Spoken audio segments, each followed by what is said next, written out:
இப்போ ப்ரெக்னன்சி டைமில் வந்து அக்குபஞ்சர் எடுத்துக்கிட்டால் நல்லதா அப்படின்னு சொல்லி நிறைய பேருக்கு சந்தேகம் இருக்குது.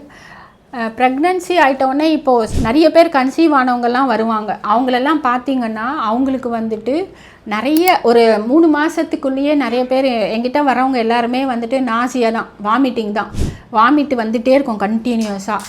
அதே மாதிரி கேஸ்ட்ரைட்டிஸும் இருக்கும், அவங்களுக்கு ப்ளோட்டிங் இருக்கும், இந்த மாதிரி பிரச்சனை, டைஜஷனில் ப்ராப்ளம் வரும். இந்த மாதிரி நிறைய பேருக்கு வந்துட்டு நான் அக்குபஞ்சர் பண்ணியிருக்கேன். ப்ரெக்னன்சி அப்போ ரொம்ப கேர்ஃபுல்லாக பண்ணணும். அக்குபஞ்சர் பண்ணலாம், பட் ஒரு ஃபஸ்ட்டு வந்து ஒரு மாதம் 2 மாதம்லாம் நீங்கள் வந்து ஒன்றும் பண்ண வேண்டாம்.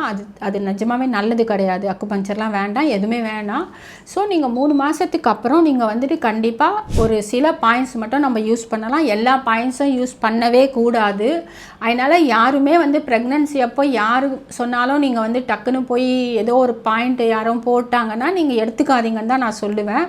ஏன்னா ப்ரொஃபஷ்னலாக சில பாயிண்ட்ஸ் மட்டும் போட முடியும்னு சொல்லிவிட்டு அவங்களுக்கு எக்ஸ்பீரியன்ஸ் இருக்கிற ஒரு ப்ரொஃபஷ்னல் அக்குபஞ்சரிஸ்ட்டுக்கிட்ட மட்டும்தான் நீங்கள் போனீங்கன்னா உங்களுக்கு வந்து கண்டிப்பாக பண்ணலாம். அதே மாதிரி இன்னொரு விஷயம் இதில் சொல்லணுன்னு பார்த்தீங்கன்னா, நிறைய பேர் சொல்லியிருக்காங்க மாஸ்டர்ஸு, அக்குபஞ்சர் வந்துட்டு ஒரு ஒரு ஒரு காலகட்டம் இருக்குது, ஒரு மாதத்தில்.